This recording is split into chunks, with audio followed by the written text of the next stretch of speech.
Hello, True Health Seeker, and welcome to another exciting episode of the Learn True Health podcast. Today's episode is inspiring for everyone, regardless of what your relationship is like with your body and with food. Today's episode has some amazing insights and homework for you to do that will improve, that will increase the healthy relationship that you can cultivate with food, with your body, and with yourself.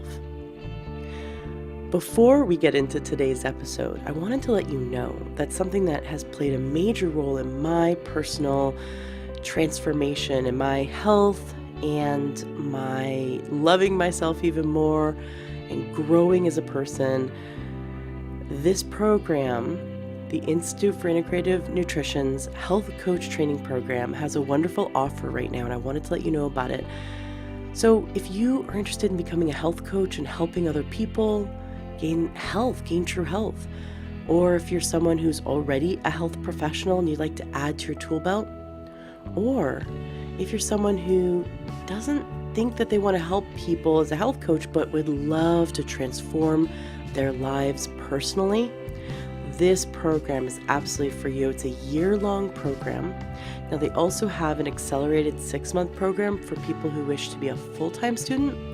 But most people, because we already have full-time jobs and families and a life, we choose to do the year-long program. So either one is available to you.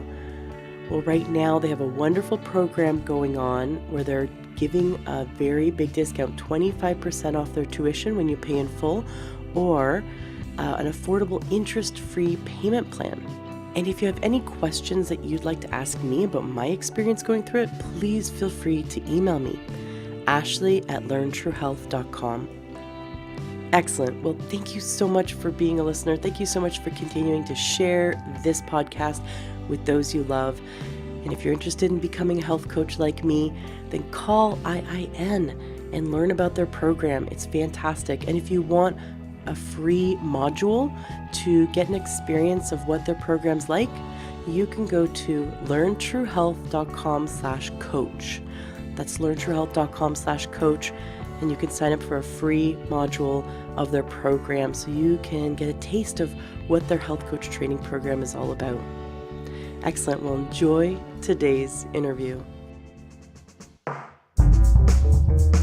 Welcome to the Learn True Health podcast.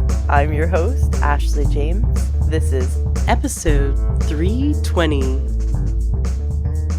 Today we're in for such a treat. We have with us an amazing woman. Heidi Schauster helps people to gain a healthy lifestyle and a healthy relationship with food at any body size.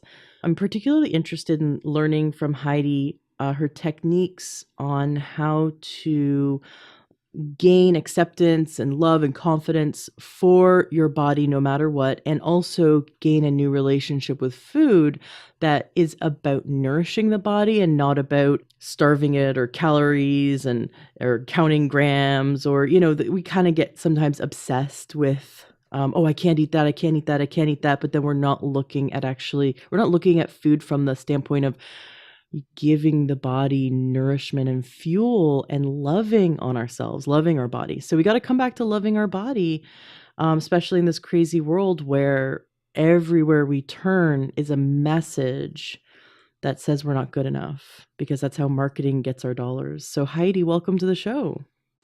Oh, thank you so much for having me, Ashley, for that introduction too.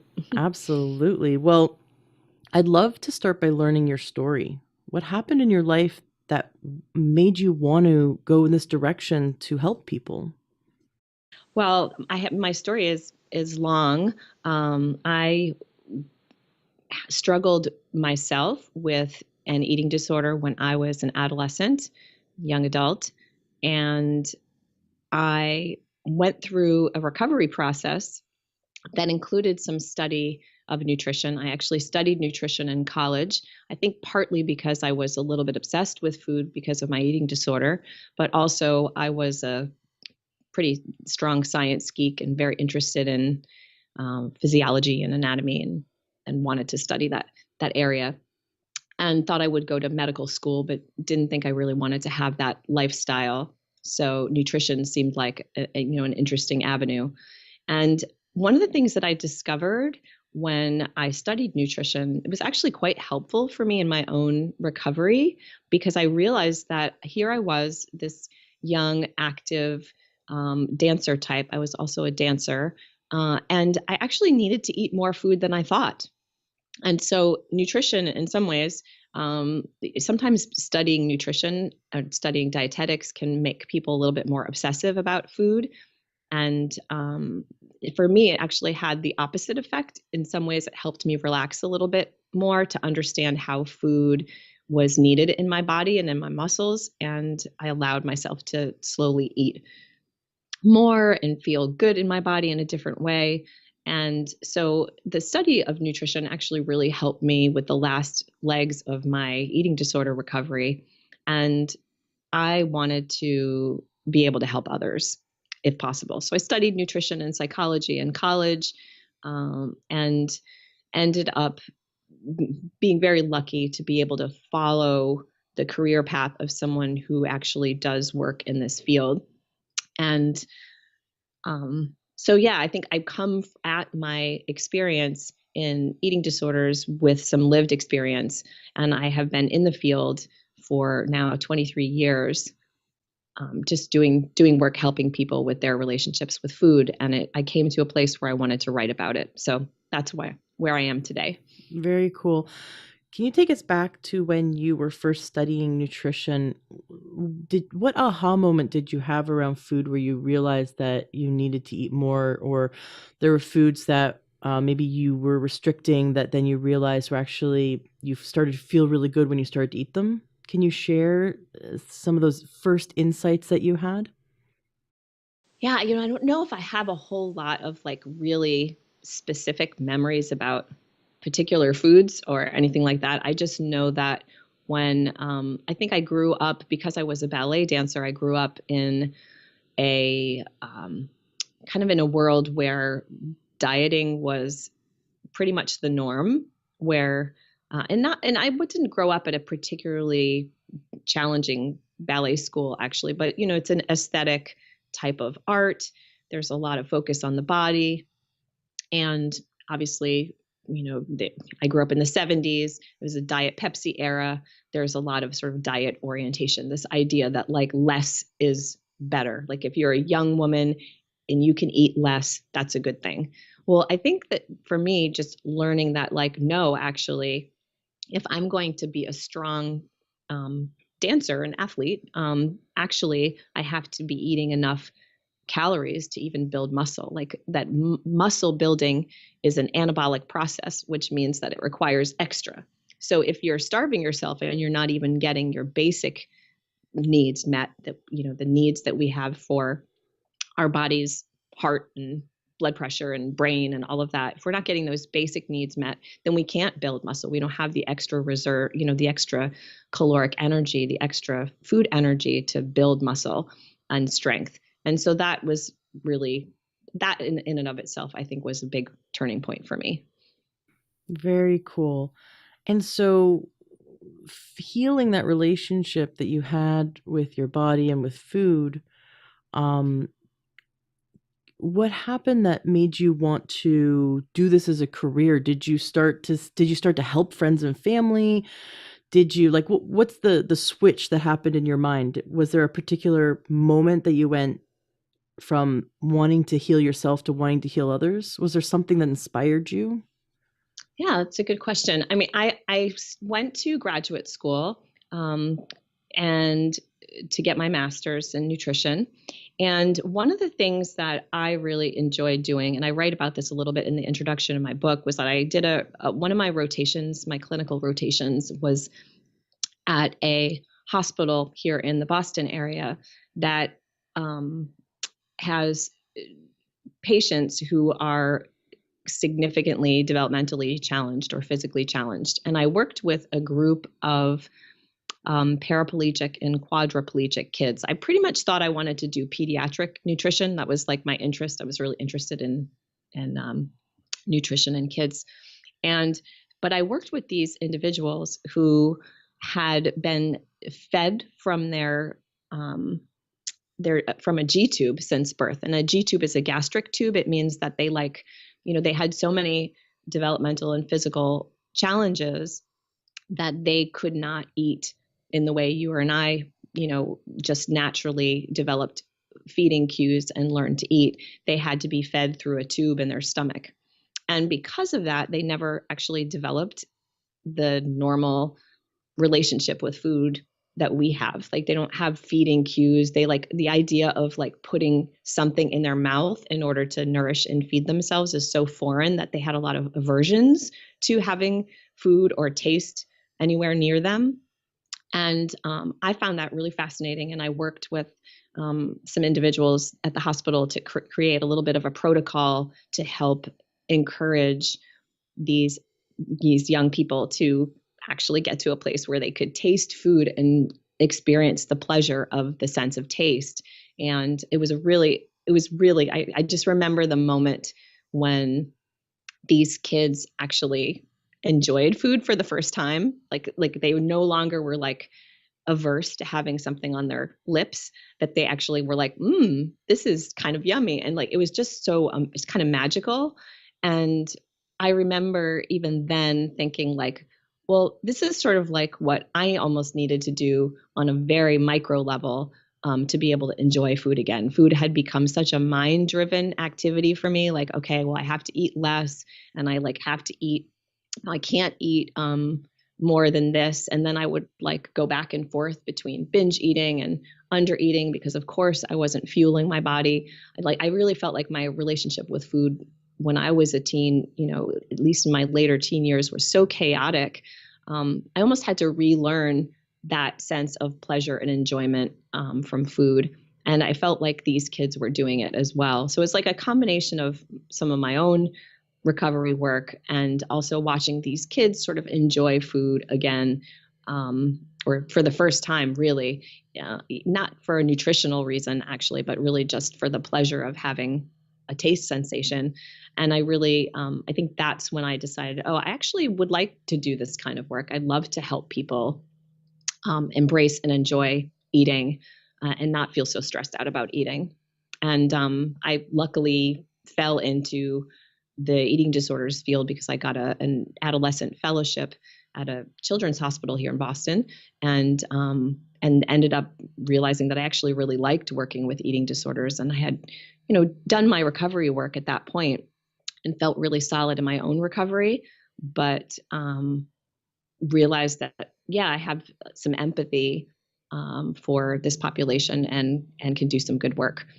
And I did not, share my own recovery history, actually, for probably about the first 15 years of my career. Like, in some ways, probably wouldn't know what to do with the kinds of questions that you just asked me. But I think I'm in a place now in my work where I can talk about it a little bit more, and I think hopefully create some hope in my clients when they know that I'm a recovered person. And I don't obviously talk about my story in a session. The session is for my clients, but I think that my own lived experience really, informs my ability to really share and have hope and compassion for what people are going through when they struggle with food. Absolutely. It's a long answer to your question. No, I love your answer. It was great. And I think that having that experience that informs, obviously everyone's different. And so you can't project what happened in your past onto your client, right? You have to kind of be that blank canvas for them to hear them. But at the same time, like you said, I think that empathy, that you have had that struggle and you have healed it, and now you have a healthy relationship with your body and food. Like you said, it brings hope. So I think it is important for someone who is struggling with that on any level, because I really believe that food addiction and body shaming are some things that are very common in our society. And I think that some people can have sort of a very minor form of it, very minor form of a ill relationship with their food and their body. And then we can have, it's a spectrum, and then we can have a really extreme case. And I think that everyone can learn from you, because on some level, I think we've been raised, even if we sort of are mentally and emotionally very healthy, I think we've been raised in a mentally and emotionally unhealthy system. And so that tends to, exacerbate when we have something going on inside that we need to heal, right? But we're getting these cues outside of us all the time. Maybe we can talk a little bit about this.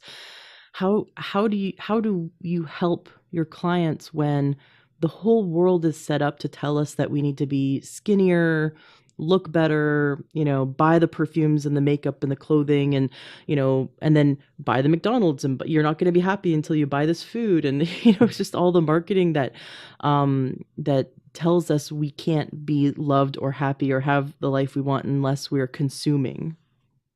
Yes. Oh, it's Ashley, you're so right about all of that. It's a tough world that we live in. And I think that's one of the reasons I wrote Nourish, was because I wanted to create a nutrition book that was not going to be triggering for someone who is actually recovering from an eating disorder, but it was also something that could be accessible for someone who maybe doesn't have an eating disorder, but they just feel like their relationship with food is funky. And yes, I don't know how anyone cannot have a funky relationship with food sometimes in this culture, because there's so many things pointing us in the direction of using food to better ourselves, right?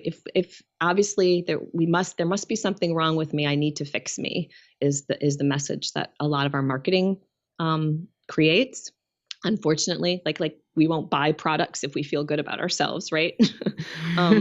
So we buy things to better ourselves or to fix ourselves, and we often change our diet or change our eating to sort of fix ourselves. And I think what would it be like if we didn't believe we were broken, but that we just sort of accepted that this is who we are and this is where we are in our lives, and just tried to take the best care of ourselves and this body that we have.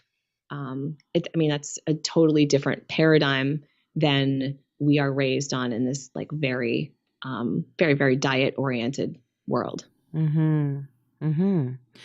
Now, could you take us back to when you were first trying to figure out how to get those kids that had never had food in their mouths to, to slowly ramp them up to the point where they were going to enjoy it? Can you take us back and tell us what were some of the techniques that you used to help them to discover a healthy relationship with food? Well, I had a lot of help with that. Like I worked with OTs who have and speech pathologists who have a lot of more kind of oral motor sensitivity training than I do. And so some of it was actually just taking away some of the fear of having anything near their mouth, because we have sensation obviously in our mouths. And so just getting past like that sensation, and that sensation being kind of foreign and different, was big in and of itself. And I didn't even work on that part of the project, and that was not my expertise. But so often what I did, what I remember the most, because we're talking 25 plus years ago. What I remember the most is that I created a trusting relationship with these young patients over time, so that like before they were able to even think about working with me to try something to eat, they had to just get comfortable with me. They just had to kind of work through some of their fears and aversions around like having another person approach this space around their face, all of that. So I know that was a big part of it. And again, it's fuzzy because it was so long ago, but I remember that was particularly important. And I think that like when anyone today struggles with their relationship with food, there is fear involved. And for some, it's bigger fears than others. For someone who's a restrictive eater, for example, they might be afraid to try something because, well, everybody says this food is bad for me. And so I'm not going to eat it. But maybe they don't really have a reason to avoid that food, and it's actually limiting the variety in their diet. So just to be able to reintroduce that food often requires a very slow, programmed, trusted relationship to be able to bring that food back in.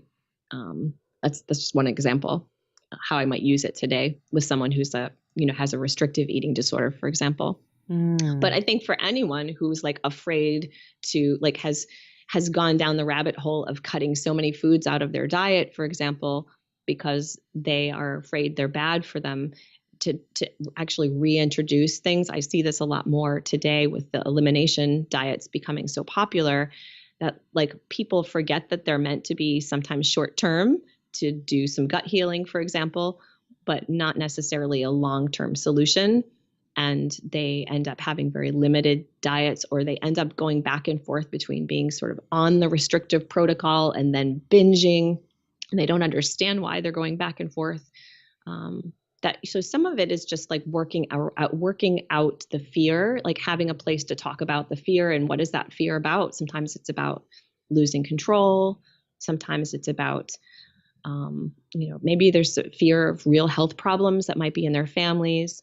So I think that trusting relationship, that place of working collaboratively to get to a place where the person can do something on their own and trust themselves and trust their own wisdom and the wisdom of their own unique bodies is often where I'm working.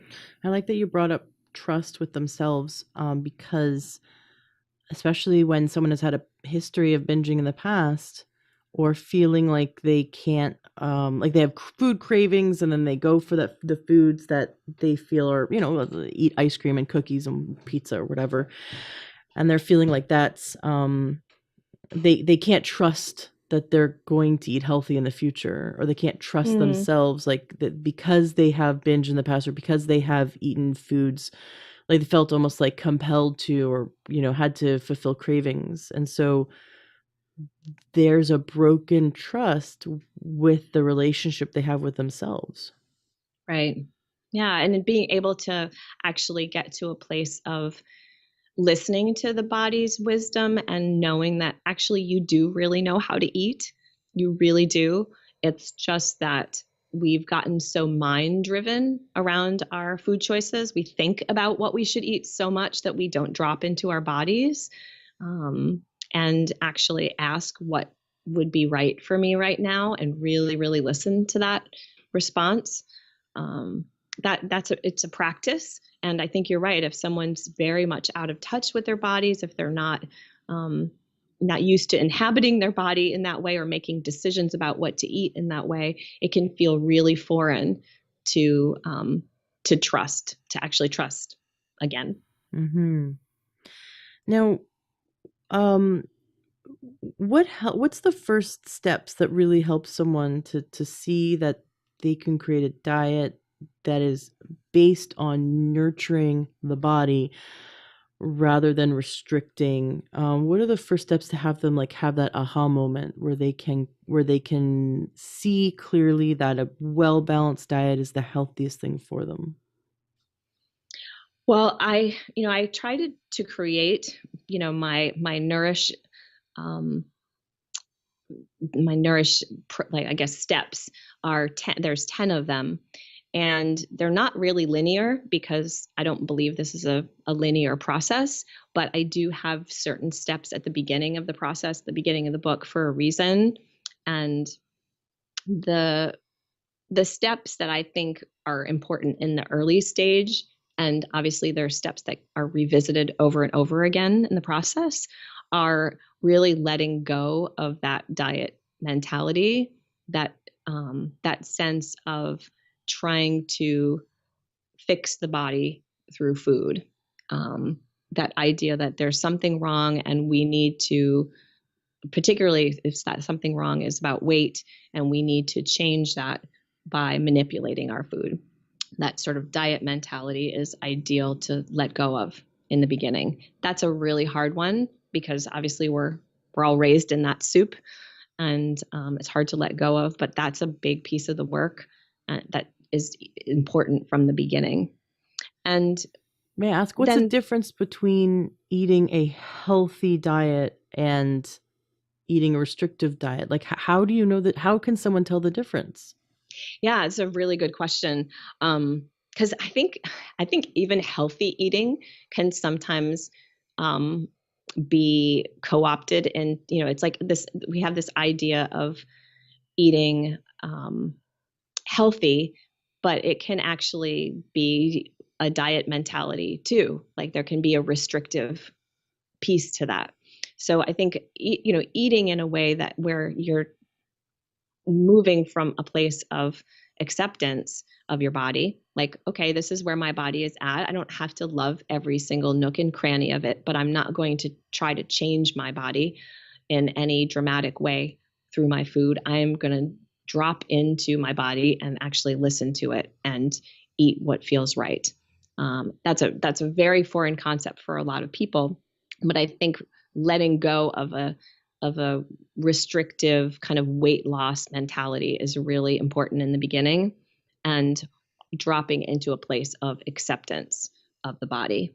Not like, very, very hard to do if you've kind of loathed your body for most of your life or been told that it's not good enough by our media, or, or that you've been shamed, for example, by many, but a really important part of the process. And I think when you come from that place of body acceptance and sort of I care enough about myself and my body to want to take care of it, then you tend to make different choices around eating, and they tend to be healthier in the sense that they're right for you, as opposed to a prescriptive way of eating that somebody Mm. else is telling you. Does that make Hmm. sense? Yes. Yeah, absolutely. Can you, are there techniques that you could teach us today? Something that you could have us walk through so that we can wipe away negative body images and thoughts and start to build a healthy idea of our like a healthy relationship with our own body? Well, I can tell you something that I do use a lot with clients, which I think can be really helpful. And it's an exercise from acceptance and commitment therapy work, or ACT, called thought diffusion. And what thought diffusion is, it's a behavioral technique where you sort of listen to your thoughts and you kind of approach them as an observer. And then you make a decision about how to then behave. So I'll give you an example. If you are, if you're, getting ready to eat a meal and you have a negative body thought, like, oh, my stomach is so big. I'm going to do a typical no negative body thought of some of my clients. Oh, my stomach is so big. Like I should eat less. Uh, so that thought is not something they have particular control over. It's not something we like. When we have thoughts, we just have thoughts. We don't like have any control over them, and they come because of our history. And so if you're really believing my stomach is too big and I must eat less, you're just looking at the thought and recognizing it as truth. But if you're actually inserting a little bit before that thought and saying, oh, I'm noticing that I'm having the thought that my stomach is too big. It sounds a little bit semantic, like to just add a few words before that thought, but actually, our thoughts really are just words swimming about in our heads. So you can add a few more words to them and say, oh, I'm noticing that I'm having the thought that my stomach is too big and I should eat less. So the When thought you, happens, right? So the thought happens too quickly. So the thought, "Oh, I'm so fat, I should eat less." Right? That Mhm, thought just kind of like, pff, or, "Oh, I'm so fat, I should skip dinner," or whatever, right? mhm, So the thought kind of pops in. Do we take that thought and then say, "I'm noticing I'm having this thought that I'm too correct. fat and therefore I should not eat." So you give yourself just a little bit of space to be able to, you're actually noticing that you're having the thought. You're using your observing mind as opposed to your reactive mind, and you have more choice in that little bit of space. Oh well, I'm having that thought that, that I'm fat and I should be eating less. uh, I must be having a rough day. Like, and in, like, it's interesting that I don't want to take care of myself. Like, why might I be having that thought? Well, maybe I'm having that thought because I just finished a conversation with someone that didn't feel really good. And, this is my way of punishing myself for that. Mm. And I feel bad about it. Or, maybe I'm just wearing something that's a little bit tight and that's like uncomfortable. And maybe I should loosen in it a little bit or think about putting on something else. Or, it just gives you a little space to take care of yourself and take care of your body in a way that doesn't automatically mean I must diet or I must, restrict food. So it's a technique, and it sounds like, again, very semantic and very subtle. But if you practice it over and over again with those negative body thoughts, you can start to see them for what they are, and you don't need to react to them. You can make a choice.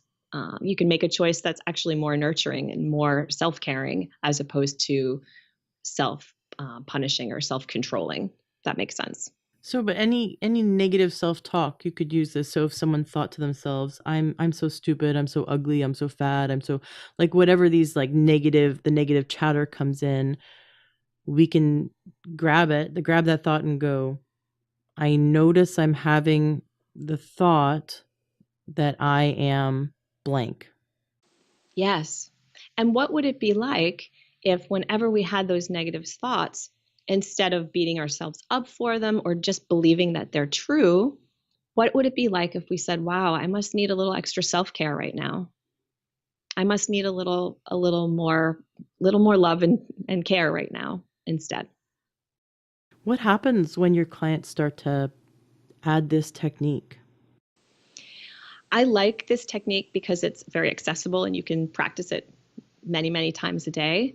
And I have found this one in particular to be quite helpful in shifting negative thoughts. It doesn't make them go away. I think that, the old school of cognitive behavioral therapy was that we like replace negative thoughts with positive thoughts. But we know that doesn't really work. We like negative thoughts are just a part of life, and they appear for a reason. And it's nice if we can understand why they're coming up.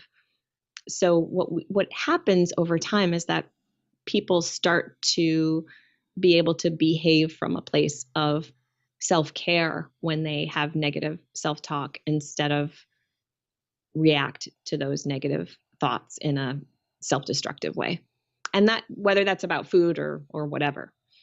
This reminds me of our son, who's going to be 4 in a few months. He he's normally a really well behaved kid, but he's a toddler. He's like a freaking Mhm. 3-year-old, right? So I Mhm. mean, totally unpredictable. And there are times when we're just like, what is going on? Like, what has gotten into him? And he'll just say, he'll say things that are negative, he'll act negatively. And kind of like that little voice inside your head, you're like, where did that come from? Like, what is this little person inside my head that's like saying all these really mean things? And then it usually dawns on me, oh, he's hungry. Like, he doesn't have, like, I'll ask him, like, are you hungry? He's like, yes, Mhm. oh, Mhm. okay. So he doesn't have the ability yet all the time to say I'm hungry when the hunger's first coming, but he will start to act out and misbehave and speak negatively And then that's sort of a symptom of it's typically a symptom of he's hungry or he's tired or both. And then hungry and tired toddler is very dangerous. So Totally. I'm wondering, it's kind of like that little voice inside our head, if we're tired, that it kind of takes over a bit more. If we're hungry, if we're, like you said, needing some more nourishment, that little bratty 3-year-old voice inside our head starts beating us up. Totally. Yeah, we have that young person inside of us that often wants to be heard. And sometimes when we have those negative thoughts about ourselves, whether they're about our body or whatever, those negative thoughts can be little messengers that something's not right in the system, that like we are needing something and it's not being met. And sometimes when we find ourselves foraging for food, it's not because we're hungry, it's because we're needing something and we can't figure out what it is that we're needing. And so while food is here and it's like it's pleasurable and like it works, so I'm going to use food, for example, to get my need met. But ultimately, if you can just pause and slow down a little bit, you may find that there's something else beneath that compulsion, that drive to eat, or that drive to starve. It can be on either end. I really don't see the behaviors as all that different. I think they're just the opposite sides of the same coin. Whether you're restricting and being very controlling of your food, or you're overeating and eating beyond comfort, like in both of those situations, it's probably related to something else that's really going on a deeper level around your own needs.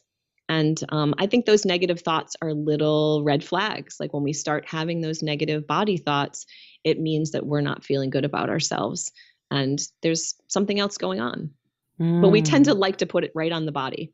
It's like, oh, well, it's because I'm fat, or it's because it's because I'm stupid, or what, we'll put it right on our bodies or ourselves. We'll blame ourselves for this unrest or this like lack of having our needs be met in the moment, because it's just much easier to do that.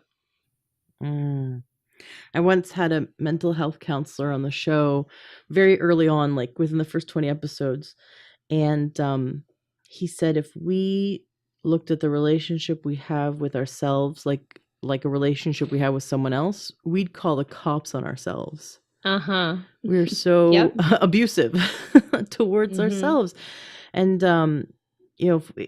I like to think of it as if we looked at how we talk to ourselves and instead imagine that we're talking to someone we really love, we'll start to really see that we take a lot of abuse from ourselves. Yes, absolutely.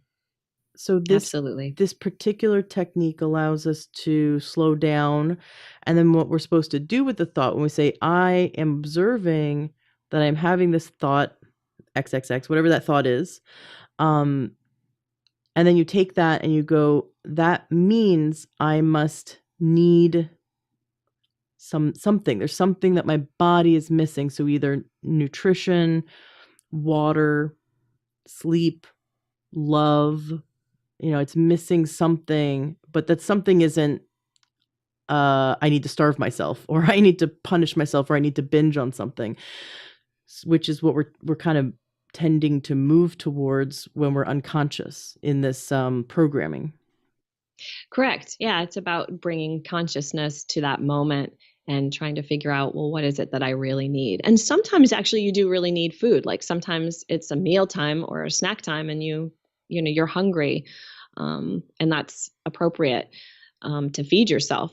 But you can feed yourself more from a place of kindness and like what will feel best in this moment. How can I best take care of myself in this moment, versus feeding yourself from a place of self-punishing statements like, oh, okay, well, I can only eat the salad because you know I feel so terrible about myself right now. But maybe your body actually it doesn't want a salad. Maybe that's actually not going to get you through your afternoon. So it's being able to drop into the body and listen to its needs and wants related to food too, as well as obviously the other kinds of needs that are Right. much more emotional or universal. Right, right. How do we I mean, this is the tricky part with with food addiction is that, like, if it was heroin addiction, I would say, like, we can avoid going to those situations where we buy heroin. Like, it's so easy to, and not, I mean, obviously not easy. It's something that people struggle with, but it's I don't drive to the heroin store every day, but I could drive to a grocery store every day. So it's it's the problem is our drug, quote unquote, our drug of choice is a food that we're supposed to keep using. We're supposed to. It's not like, you see what I mean? It's a frustration that people with food addiction, they have to transform the relationship with food and have a healthy relationship with food. But other forms of addiction like alcohol, you're not like creating a healthy relationship with alcohol where you're still going to drink it. Right. Well, I think food addiction is kind of a funny phrase, and I think those of us in the eating disorders field and this sort of sciences, like, are really use that very cautiously, that term, because I don't Mm. think that we can be addicted to food in the same way that we're addicted to other substances. And you're right. I think you nailed it. Like, we don't have to have a relationship with heroin, or we don't have to have a relationship with alcohol to live, but we do have to have a relationship with food. In fact, we have to face nourishing ourselves with food several times per day in order to live our lives. So we in some way, and there are some changes in the brain, dopamine related, that um, resemble what it's like to be physiologically addicted to other substances, but they're much more minor. They're really, really different if you look at sort of the brain um, kind of effects of addiction. Hmm. So it's really not the same thing. However, we cannot deny that especially highly palatable food is has an addictive quality to it, meaning that, like, we can become psychologically dependent on it. In other words, we get a reward, we get a positive sort of hit to the brain, so to speak, when we eat it. And so we can use it to cope with sort of everyday challenges in the same way we might use another substance. However, it's not quite the same thing. And you're right, we have to develop a relationship with it. And in general, when people are eating enough and eating food in a fairly balanced way and allowing themselves to eat things that they really like, um, it's food often comes into balance quite well. But we can feel much more, quote unquote, addicted to food, or much more driven to eat in an out of control way or in a coping kind of way, when we're not eating well on a regular basis. So sometimes when someone is driven to, like, eat in this habitual kind of almost addictive feeling kind of way in the evening, for example, it's because they're not eating enough all day. And they Mm. get to the end of the day and they're like, they're extremely tired and they don't have much energy, but their bodies really still need some food energy. And so sometimes there's a physiological reason why someone finds themselves eating in like that way. And sometimes there's emotional reasons too. You get to the end of the day and you're wiped out and like, oh, this is something for me. This food is like my time. This is like my little time at the end of the day. And sometimes just shifting those habits so that they actually do create some time for themselves at the end of the day that really meets more of what they actually need can be helpful. But they have to be nourishing themselves well enough throughout the day so that they still don't have that physiological, like, craving for more caloric energy at the end of the day. They really have to be feeding themselves. And our culture, I work in Boston, and so, like, our work ethic sometimes creates a situation where, like, people just don't eat very well throughout the day, and they finally get home after a long work day, and it's like their bodies are starving and Yeah. their emotions are starving. They've been staring at screens. They need sensory input that's not that's like different. And so what's more sensual than eating food? It really activates all of our senses. And so it does have a quality that can feel addictive, or like addicting, but it's really very different. Like, it's very different in the brain than what we traditionally think of as an addiction. I like that you brought up people who possibly people that binge in the evening.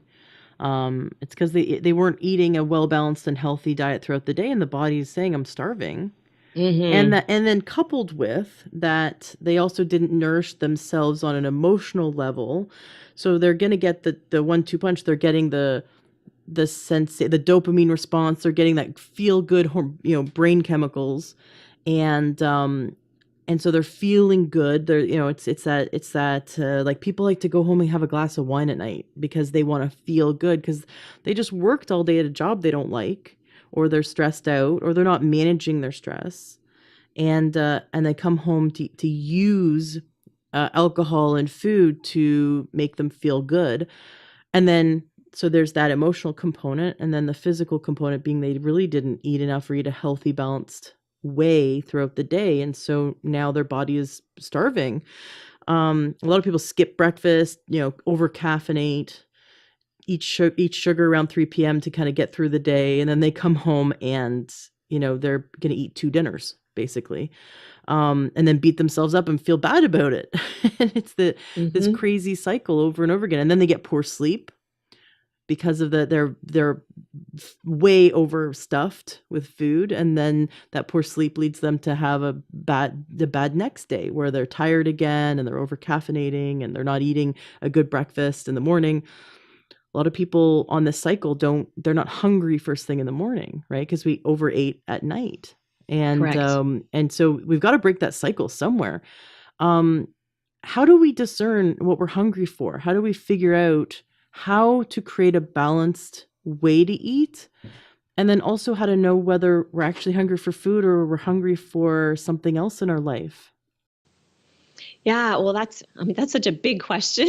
I don't know if I could do it fully justice. I think it's a process to kind of figure out how to feed ourselves well. I mean, we knew how to do it when we were little toddlers before our minds got involved or other people's opinions about what we should eat got involved. But getting back to sort of a more embodied way of eating just takes practice, and it can mean trying to get reacquainted with your hunger and fullness cues, which takes practice if you're not used to listening to them, or like you've been told maybe all your life that you shouldn't listen to them because you can't be trusted. So that might be part of it. And some of it is also exploring like what else might be going on underneath, like you said, the emotional piece. And most of the clients that I work with, for example, I'm a registered dietitian, a nutrition therapist, but a lot of my clients are also working with psychotherapists who are working more on the emotional piece too. And there's some overlap in our work, so we collaborate very closely. But as I'm trying to help people to develop new behaviors and a relationship with food and their body that's different, they're also hopefully working on some of the underlying issues that might be driving them to eat or work and take care of themselves in a pattern like you just described. So I think it's not an easy answer because I think it takes work to figure out like what is the eating style that really serves you and your life the best. And that's something that I will do on an ongoing basis with someone until we really come up with a style that just feels healthy and feels like it gets them through their day, so that food is not something that they are using to deal with other things. And so I think it requires some emotional work, and it also requires some work on sort of nutrition and balance and trying to figure out, well, what is a way of eating that really resonates with me and my life. And that's going to be different for everyone. I mean, if you look around, like all of our bodies are different. Like you can't tell me that we all need to eat the same way because our bodies are so unique. And so I really do a lot of listening to my clients, for example, and what their experience is in their body. And sometimes if they're not used to really getting feedback from their body and responding to it, we do some listening, some tracking. And it's very different than like a Fitbit, for example, or where you like have to write down your calories and you count your calorie, and it's nothing like that. It's more like, okay, what's going on, with my body at these different points during the day? Like what sensations do I have around hunger and fullness. What are my unique habits that like what are the unique habits around food that actually feel good, and what are the ones that don't feel so good, and why is it that I can't stop doing them? Well, maybe there's some other physiological reasons why. So it's just kind of like teasing apart that for an individual. And I wish I had like a really clear blanket, like this is what you can do to find a balanced way to eat. And I just don't, but I tried to put that into my book in kind of a systematic way that someone can kind of work through these steps gradually. And that's the closest that I could come. But I think it's really very individual, and everybody's journey is really different. Can you teach us some things from your book so that people can begin to apply some of your lessons today in their life? I'm trying to think of what might be the best technique to start with. Well, let's talk about hunger and fullness. Does that work? Yeah, Because sure. we touched on that a few times. If somebody is not used to being making choices about food from an embodied place, a really like connected to your body place, then hunger and fullness can be kind of elusive. I have a lot of people walk through my door and say, I don't actually really know what when I'm hungry and full. I'm like really out of touch with that. And so I often work with a pretty straightforward 0 to 10 scale, where 0 is the most starving that you can imagine you've ever been. And like 10 is maybe the most stuffed and full you've ever been. Maybe that was just recently at Thanksgiving if you're in this country. Um, but where are you on that continuum at any given time? And number 5 is neutral, like where you're not really hungry, not really full. And I might just simply have someone close their eyes and take a few deep breaths and kind of get into their body and just ask, on a scale of 0 to 10 right now, in this moment, where is your hunger and fullness? And it might take a little time for someone to actually come up with that answer. They might have to think about it. And I have a little tool that I use that's in my book that like has some words on it, so that like if people are having trouble coming up with that in their own mind, they can use the physical cues and the emotional cues that are written out. So that like, for example, if you're a number 1 on the scale, then you've got extremely strong hunger, and you might be feeling foggy. I can't speak. Fuzzy? You might be, well, actually, that's what happens. You get a little fuzzy in your thinking. Fuzzy, Um, foggy? Foggy? Fuzzy, foggy. It's all of the above. Actually, I just created a new word. I like that. But anyway, so you get kind of foggy in your thinking, and you're preoccupied with food. And some people might even use the term hangry at that point when you get down to a 1. So that's helpful for sometimes for people to read, and like if they can't come up with what number they're at in a given moment, sometimes it helps to have some other cues for what other people feel like when they're at a 1.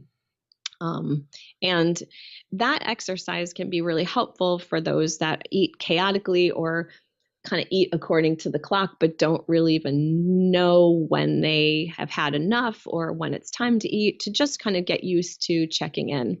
And I often have people set like an alert on their phone to go off pretty regularly, or have them maybe do it like on the hour, every hour. And they have to ask themselves, where on that scale are they?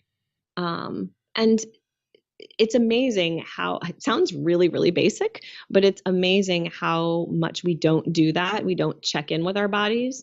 And lo and behold, sometimes people catch themselves sooner in the hunger. Like they might catch themselves when they're like at a 2 or a 3 instead of a 0 or a 1. And when they catch themselves in that space and give themselves an earlier meal or a snack, maybe to hold them until their next meal, then their hunger it's not so erratic. Their eating sometimes is not so erratic, and they're able to sort of have a more balanced response with food throughout the day.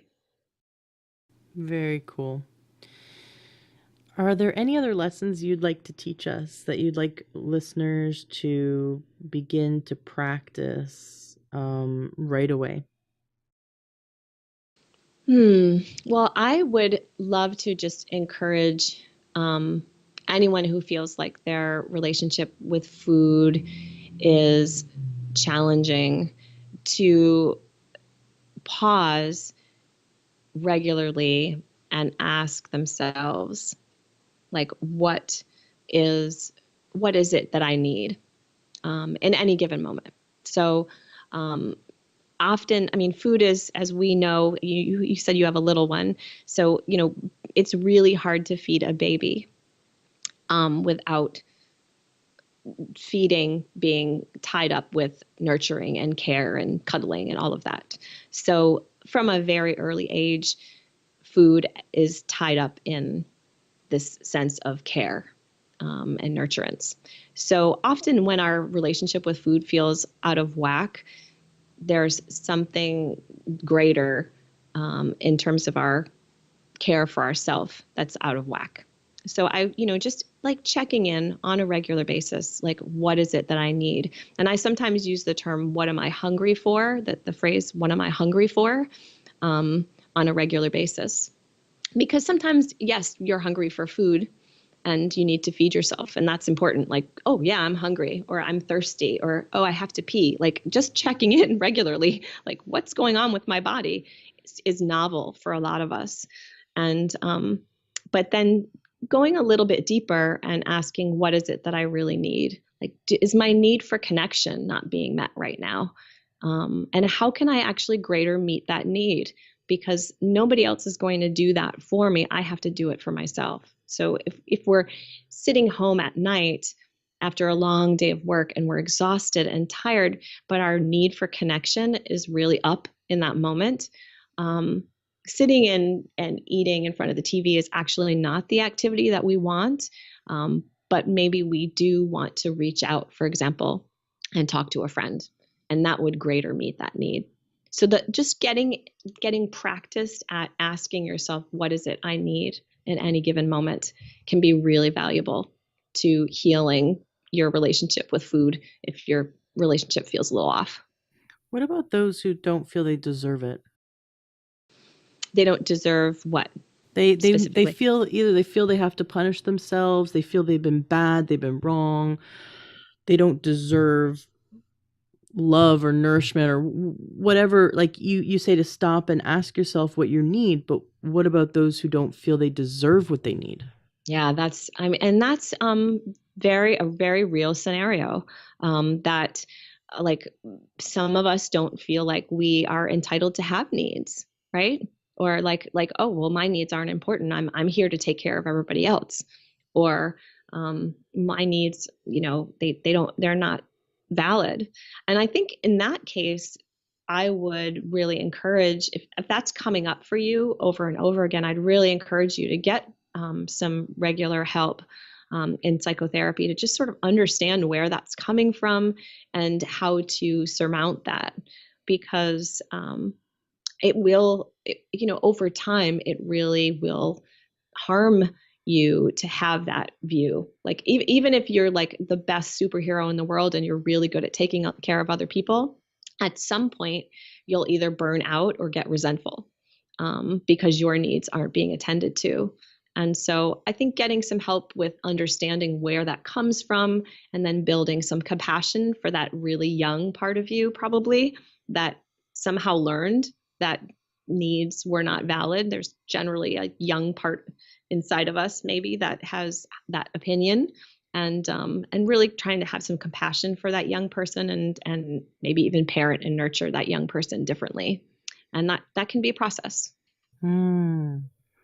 I like that you pointed out that there's that part of us, that young part of us that we need to look at. Sometimes it's easier to look at the relationship with ourselves like a relationship with a 5-year-old, and Mm. there's that 5-year-old inside of us, and we wouldn't speak to a 5-year-old that way. We wouldn't starve a 5-year-old or binge a 5-year-old, or, we wouldn't, starve a 5-year-old of love or tell them they're not good enough or they don't deserve love. That's just something we wouldn't do. So, we need Mm-hmm. to look at the relationship we have with ourselves as someone that we want to love, as sometimes like imagining that separate 5-year-old or that 5-year-old self that we want to nourish and nurture. And that can be very powerful. There's a branch of psychotherapy called internal family systems, or IFS. I mention a little bit of it in my book. That can be really useful in kind of identifying those parts that are there to kind of protect us and they have a purpose. Obviously, that part of you that says like I'm not good enough or I don't deserve it is probably there protecting you for a reason. And to understand more about that can be really, really valuable. Can you talk a little bit more about that? Well, it's, I think I'm not by any means an expert, and it's not my field of study, but I know that for many of my clients, it's been very helpful to work with people who have training in internal family systems. And what it does is basically like we recognize that within all of us, there's like a family of parts, and some of those parts are younger than others, but they are all trying to help us regulate and stay, kind of stay together in this world. And some of those parts are protectors, and some of those parts are managers, and they might be doing some things in the world that we don't like. Like we might not like the behaviors that are manifestations of a particular part, like maybe the part of us that's binging, for example, or the part of us that occasionally has an angry outburst. But that part is there for a reason and has it's doing its work for a reason. And if we can understand that, then we can build some compassion within ourselves for ourselves.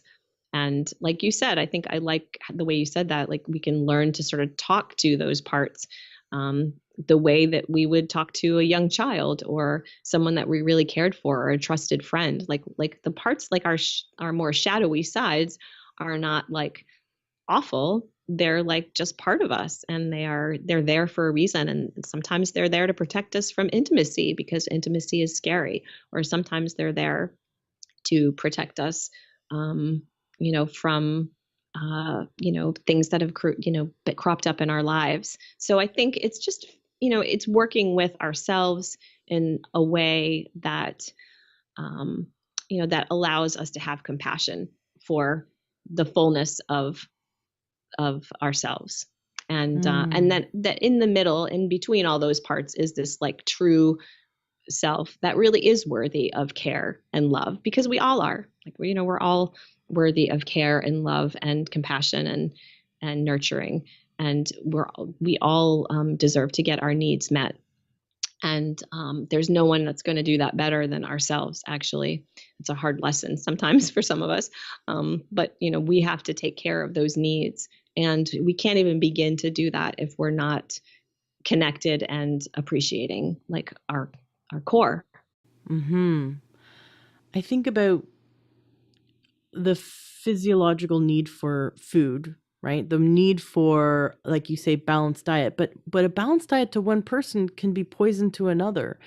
And that's why, this idea, this concept of what a balanced diet looks like is sort of it's up in the air, because Sure. you can have someone that's vegan have a balanced diet, but their diet would be harmful for another person who really would do better on a more paleo balanced diet. I'm not just throwing those very stereotypical diets out there. I don't believe in one diet dogma for everyone. I believe that we have to listen to our body and find what our body needs now, but that there's the science that shows. For example, Dr. Joel Furman has a great book out. I had him on the show, Fast Food Genocide, and it talks about the real studies, the real numbers. If we eat fast food, that is definitely going to lead to disease.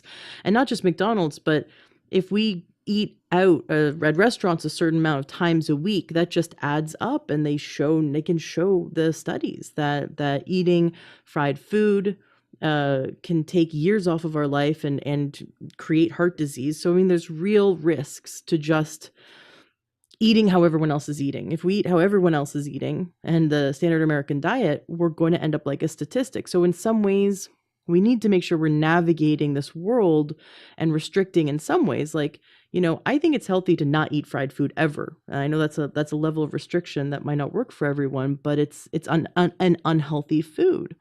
And so we need to look at, well, what's healthy for me, and also psychologically what's healthy for me as an individual. How do you help us with all this information out there, with, nuts are good for you, nuts are bad for you, right? Milk's good for you, milk's bad for you, with all this misinformation and information and studies that contradict each other? How do you help someone decipher the diet that is the most balanced for their body? That's a wonderful question. And it's challenging work. I think the field of nutrition is a young field and it's always evolving. And that's partly why it feels like we're contradicting ourselves, because the science is always evolving and changing over time. And then there's always the studies that are that come out and then get interpreted a certain way, for example, by the media. And so we might get, this is good or this is bad, and it might not even be based on science, for example. So it's really hard to navigate all that stuff.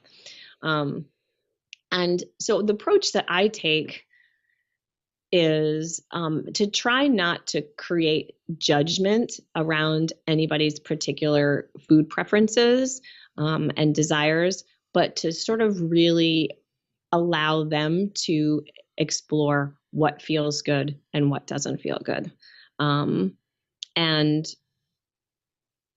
try to, like, one of the things that I call step 9 in my cascade for Nourish as developing a self-connected eating style. So it's actually connecting to yourself and being able to make those choices. Yes, for some people, most of us think of, for example, raw fruits and vegetables as very healthy, right? They've got like all kinds of wonderful, nourishing vitamins and minerals and chemicals in them.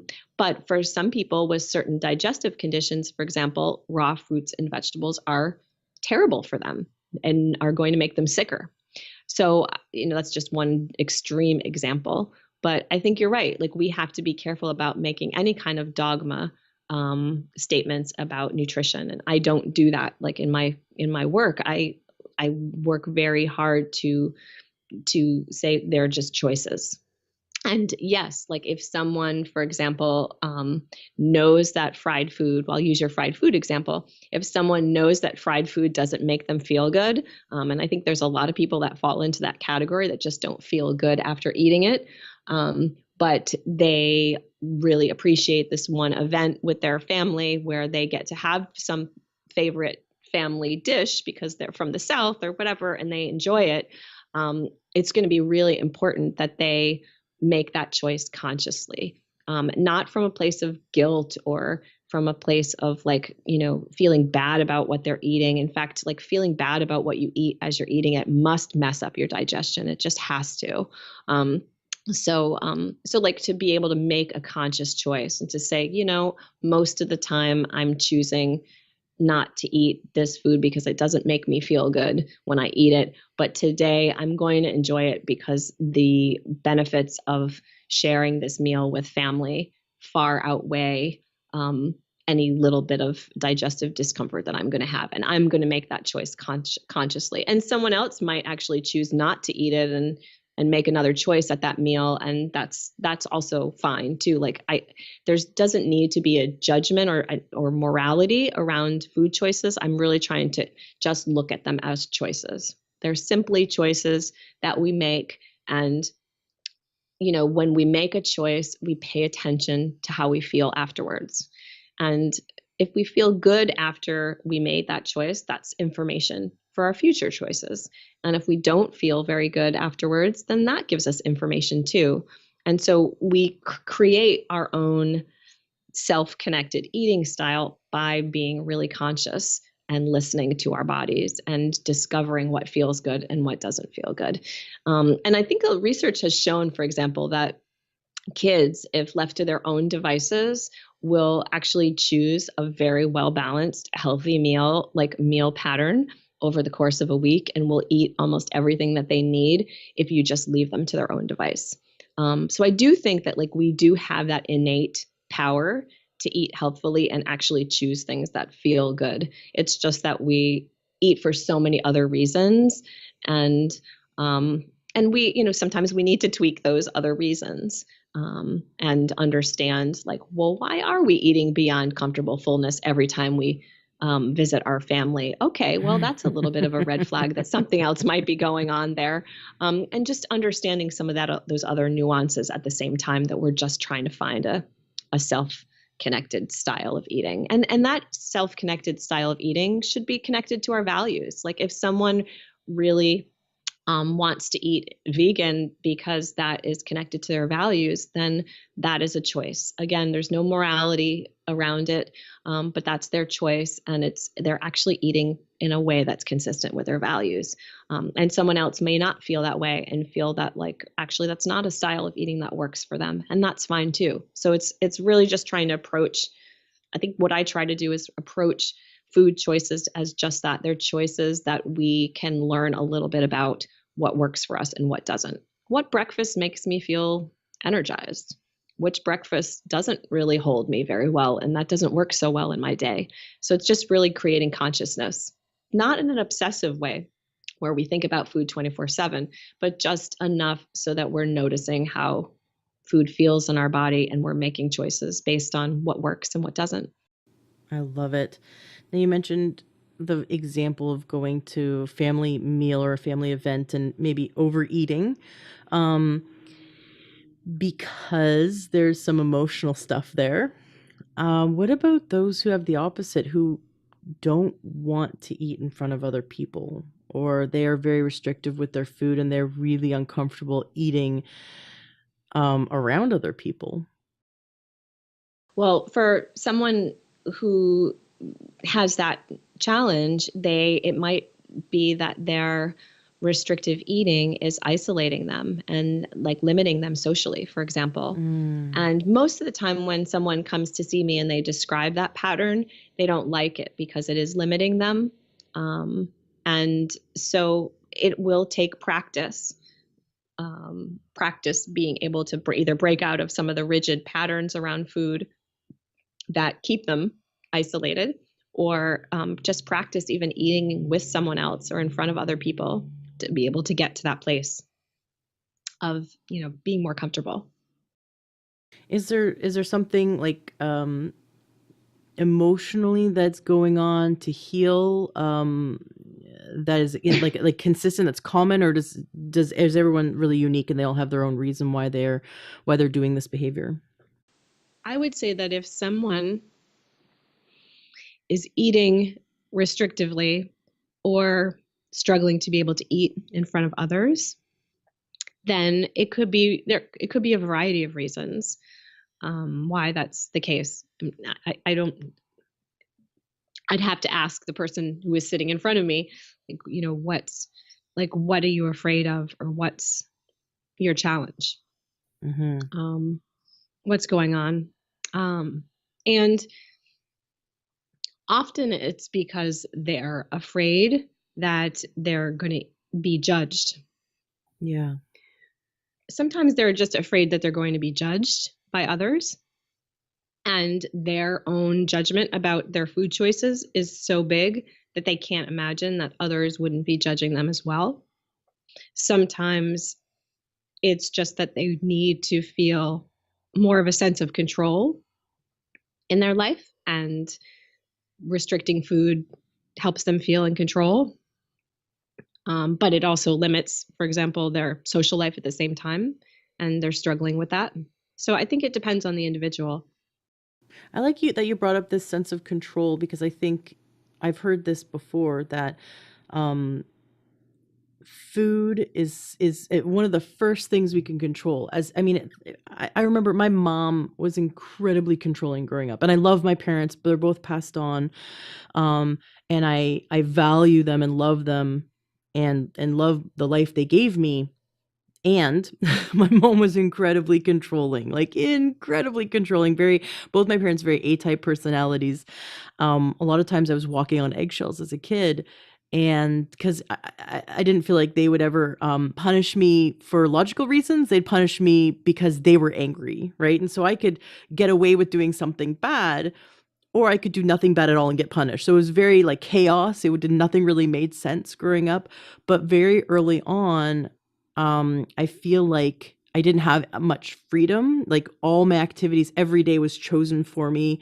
It was very like my parents put me in lessons or put me in a school, and I didn't have a choice or was never asked what I wanted, what I didn't want. And so it was just everything was controlled for me. And I think looking back, I realized that food was this thing I could decide. Like it was the first, like I couldn't even decide what I was going to wear. My mom bought all my clothes, so even as a teenager, I didn't have any control over what I wore, what was in my bedroom. And looking back at my relationship with food, I really have worked on and seen that food was the first freedom I experienced. And I know I Mm. can't be in it. I can't be alone in this, because I think as kids in general, our parents want to protect us and do the best they can for us. And kids need to have a sense of self. And that first sense of self is around food choices. And I just thought that was really interesting, that a sense of freedom or a sense of control over our own life or our own body can manifest in behaviors around food. Absolutely. And I think sometimes a lot of young people who struggle with eating disorders, of the restrictive type, are doing just that. They're just trying to find, they're just trying to have, exert their will. And I always encourage parents that I work with to be as, be as open and kind of permissive about food, and like clear with, with reasonable limits around food, but not restrictive, because that can turn into a battleground for sure. But I think what you're describing is that food can be one of those places, for example, where you can find some control in your life. If your world is chaotic, or doesn't feel like it's yours, well, your identity can be wrapped up in how healthy you eat, for example, Or or unhealthy. how unhealthy you eat. Yes, exactly. It could be either or. And yeah, I think that sense of finding some control over something, and I think that's why the diet industry is like a $60 billion industry, even though we all know, or most of us know, that diets actually don't work in a sustainable way. That 96% of people who go on any kind of a restrictive diet will gain the weight back, Yeah. often more. And that's, I think, why, I think we're understanding that more and more, but it's still a $60 billion industry, because we somehow feel like, well, if we could just get control over our bodies, if we can just get control over our food, well, then everything will be fine. And I think what happens, honestly, is that people discover over time that even when they are in control of their food, even when their diet is perfect, like, it actually doesn't change things. In fact, sometimes, particularly in the case of an eating disorder, it creates more complications in their lives. So how can we uncomplicate it? How can we bring simplicity, and especially for those who are using food, whether maybe they don't even know it, but they're using what they put in their mouth, either restrictively or binging, um, as a way of feeling like they have some form of control over their life. How do we help them? What kind of steps can we take to help them, first of all, see it, and then start to feel like they have control in other ways, so they don't have to harm their body with food to gain a sense of control? Yeah, I think it's a process usually of being able to connect to yourself and decide. Well, if you're using food as a means of control, well, what actually are you trying to control? I mean, is it really just that you're not allowing yourself to have a full range of emotions, for example, Mm. um, or is it like you said? Is there an external force in your environment, maybe a parent or a partner or someone who has a very like narrow view of you, and you're feeling like you need to exert some control in some way, or just understanding a little bit of the backstory for like why is this thing there, and then and that can be a process to actually uncover, but you know then once you've identified that maybe that's the story, then is there a way that you can just back up and notice that actually controlling your food, whether it's restricting or binging or going back and forth between the two, because they really are flip sides of the same coin often, that like that's not really getting you what you want in your life. In fact, it may be distracting you from what you do truly want in your life, and taking up an awful lot of time and energy and angst. So like, is there a way that you can actually get some help for this? Or if it's a subtle form of using food to control, like, can you just notice it and step back from it a little bit and call it for what it is? And in those moments, instead of using food to find some control in your life or whatever it is, can you drop into what you really need and want and value in those moments? And it really gets back to mindfulness. Like, it's like, I think mindfulness is almost becoming one of those like words that people glaze over when they hear, because it's everywhere. But I do really think it's about dropping into the present moment and just asking, like, what do I really want right now? Here I am sitting, like, gorging, in front of the TV, or here I am like stressing about like what I should eat on this menu, or here I am like sitting here with my salad when I'm like completely unsatisfied and really want something more. Like, in those moments, can you just stop and just say, what do I really like? What's really going on here? Like, what don't I like about myself and my life that I actually have more control over than I think? Because when we make choices, really conscious choices, that actually brings control. Like, or it's not really, I don't love the word control, but it brings agency into our lives. Like this, we get a sense of agency when we drop into the present and we behave in the way that we want to behave. When we move towards being the kind of person that we want to be in the world. And we can only do that when we're awake and conscious. Otherwise, we might use food, if that makes sense. That is so beautifully said. I love that, giving us a sense of agency when we drop into the present moment and make conscious choices, moving ourselves towards the person we want to be, towards the life we want to be, towards what we want to have in our world.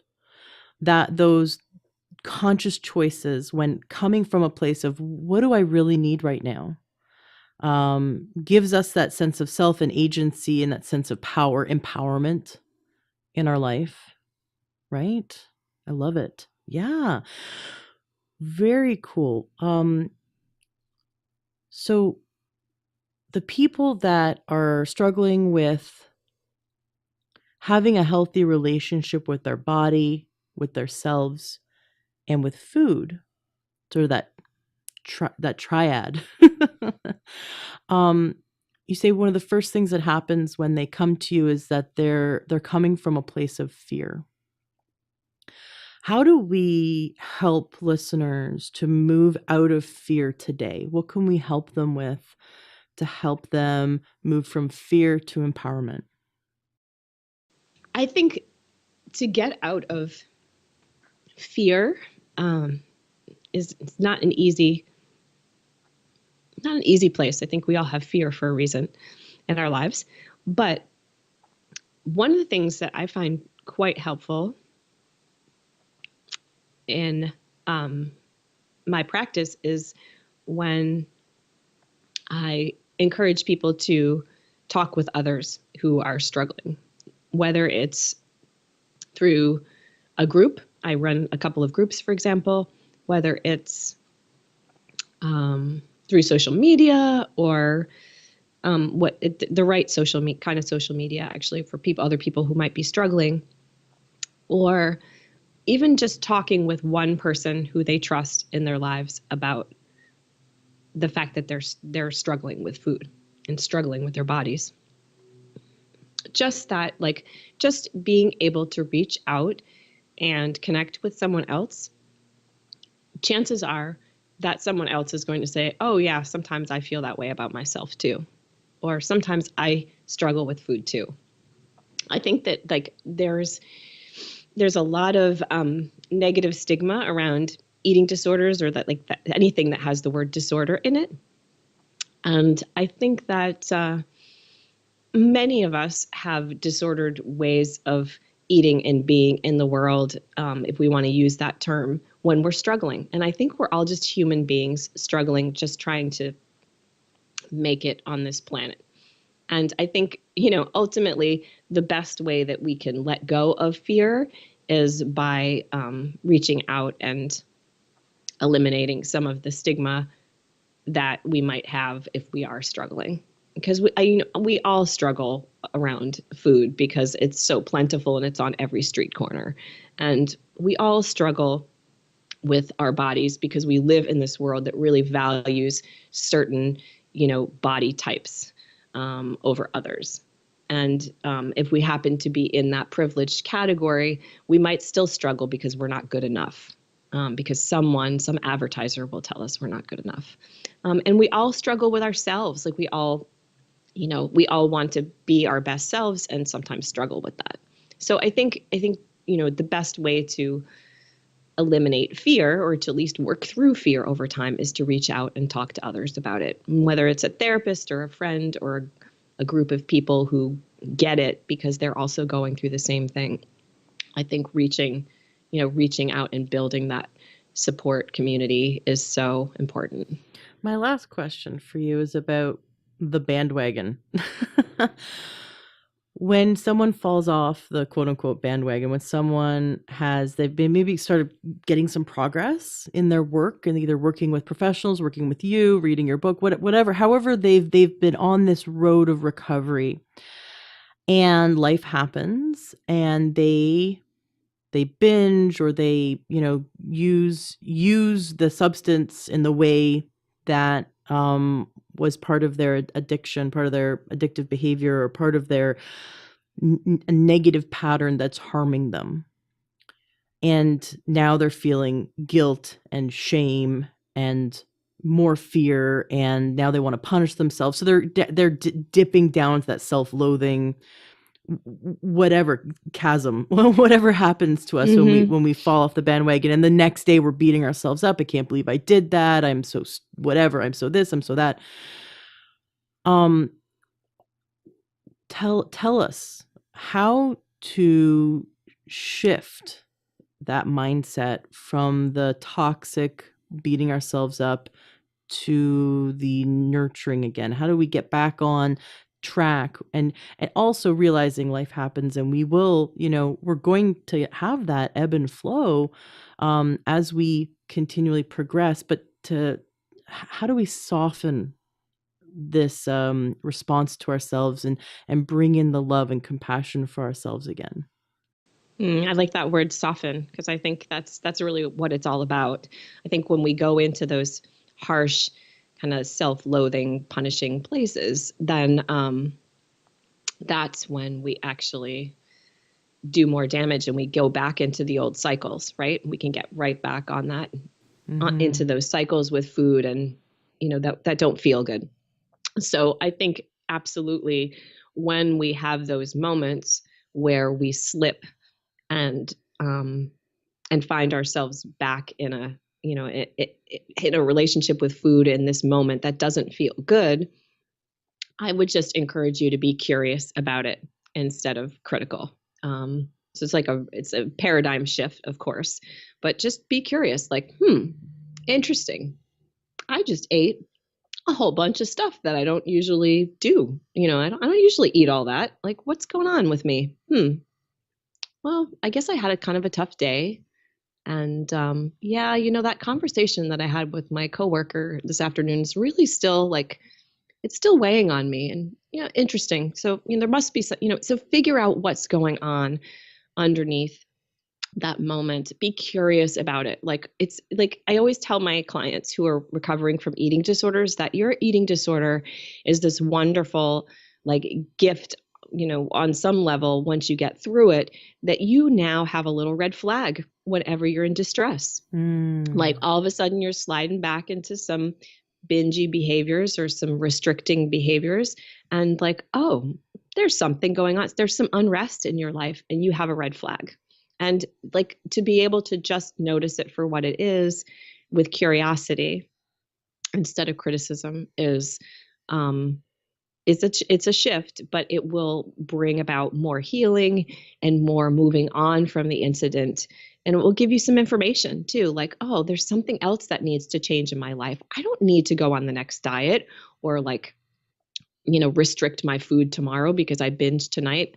I just need to actually take a look at what is, eating me, so to speak, and work on that. And that actually will move me forward. Like, when somebody's in that bingy kind of place, or when they find themselves wanting to have more control and really restrict their food when they don't really need to for medical reasons, for example, like, generally there's something that they're trying to get a hold of in their lives. And if they can use those moments as little red flags, like, okay, what's really eating me right now, and what can I do to change the situation that's really not about food. That was so well put. I love that you turned it around and turned the issue. I don't want to label it addiction anymore, but the issues that they've had in the past, that you, instead of it calling it a mental illness or a mental emotional illness, or calling it, you know, calling it something negative that would reinforce that we're broken, that instead you call it this gift that allows us to now have a sort of understand the dashboard. Every car has a dashboard. When the red light comes on, we know to like take it to the mechanic, right? Or to pull over and assess what's going on. Maybe I need to fill up some fluid in my car, right? And so, or maybe I need to put air in the tires or gas in the tank. But we all have this check engine light basically inside us. We have several check engine lights. And when we've lost that connection with knowing when we're thirsty, when we're hungry, when we need love, when we need to step back and manage our stress and take care of ourselves, and disengage and go take a few minutes to take care of ourselves. When we don't listen to that dashboard long enough, or we haven't developed a relationship with our body, our mental body, emotional body, and physical body, then, like you said, it waits till the tank's totally on zero, and then we do something, destructive, like binging. Or when, basically we're not listening to the signals. And so by moving through the healing process with this, we're now reestablishing, like you said, mindfulness, we're establishing the connection we have with our own internal dashboard. And we can use the behaviors like, oh, I'm noticing, wow, I really want to go binge, or I really want to like skip a meal and restrict myself, or I'm noticing I'm doing my old behavior. What's going on? Or the old behavior is kind of creeping up on me. What's going on? This is my check engine light. Time to step back, take a few breaths, practice a little mindfulness. Maybe if we're at work, we can go into the bathroom stall and just have a 3-minute breather, and just calm the mind and check in with our own internal dashboard, like you said, and use it as that early warning system to come back to ourselves and figure out, what do we need? What does our body need? Does it need food? Is there something we need emotionally? Is there something, what's going on? So I really love that you addressed it as a gift that allows us to get back in touch with ourselves and our needs, much like we're taking care of. We would definitely make sure a 5-year-old in our life got fed appropriately, got dressed, and went to bed on time, was loved and cuddled enough. And now we have to take care of ourselves in that way. The torch has been passed on from our parents to us, and now we got to make sure we get enough cuddles and the right food and sleep the right amount of time, and that we get enough playtime. We need to make sure that we're taking care of ourselves like we would take care of a 5-year-old. And I just love that you brought up all these concepts that I think are healing for 100% of the population, because I know 100% of the population pushes themselves too hard, goes to work and doesn't listen to their body anymore, or thinks that it can just put off its own needs for someone else, and that'll eventually manifest in different ways, because the body's not going to take it lightly. Yeah, and I loved your dashboard metaphor, because I think that really works. It really works, and you're right. We are now, as adults, we now take care of ourselves. And when we're not taking good care of ourselves, we usually get a little message from our body, and we can choose to listen to it, or we can choose not to listen to it, and then do some harm potentially over time. Your website is anourishingworld.com. You have a beautiful book called Nourish: How to Heal Your Relationship with Food, Body, and Self. I'm going to make sure the links to everything you do is in the show notes of the podcast. Now, you work with people virtually around the world, so people can schedule an appointment with you. You have a blog with lots of great articles and information. And then you have these wonderful groups so that people can connect who are going through similar experiences, and they can feel not alone, and they can work through and process those emotions like fear, and get that there's hope and there's a sense of community. Is there anything that you would like to make sure the listeners know about your work that you do, or your website, your book? Is there anything left unsaid? No, I think you covered it. It's actually A Nourishing Word, WORD, not world, but I like A Nourishing World too, but it's a nourishing word. And my handle on all my social media is Nourishing Words. So that's how you can find me if you're like an Instagram person or a Facebook person or whatever. I'm not so active on social media, but here and there, and there's some nice body positive recovery communities that I'm plugged into. So yeah, that's me. Nice. And I'm just delighted to be here. This was a lovely conversation, and I hope it's helpful for your listeners. Oh, I think it absolutely is helpful, Heidi. Thank you so much, Heidi Schauster, for coming on the show. This has been wonderful, a great conversation. And I definitely encourage listeners to share this episode with those that they love, especially those who are looking to foster a nourishing relationship with their body. And they can go to anourishingword.com. You're going to have to buy anourishingworld.com and just have it redirect now that I've said that. Yeah. Very cool. And my book's purchasable on my website, but it's also in Amazon and Barnes & Noble and other bookstores too. But the steps are outlined there if anybody really wants to dive a little bit deeper and read more. Absolutely. Well, we'll make sure the links to your books and your website are all in the show notes of today's podcast, learnyourhealth.com. Heidi, thank you so much for coming on the show and sharing with us how this work and the steps that we can take today to drop down inside ourselves, gain that mindfulness, and start to move forward in our life in a purposeful way that allows us to have a deeper sense of agency. Well, thank you for having me. It's been an honor. Are you looking to optimize your health? Are you looking to get the best supplements at the lowest price? For high quality supplements and to talk to someone about what supplements are best for you, go to takeyoursupplements.com, and one of our fantastic True Health coaches will help you pick out the right supplements for you that are the highest quality and the best price. That's takeyoursupplements.com. takeyoursupplements.com. That's takeyoursupplements.com. Be sure to ask about free shipping and our awesome referral program.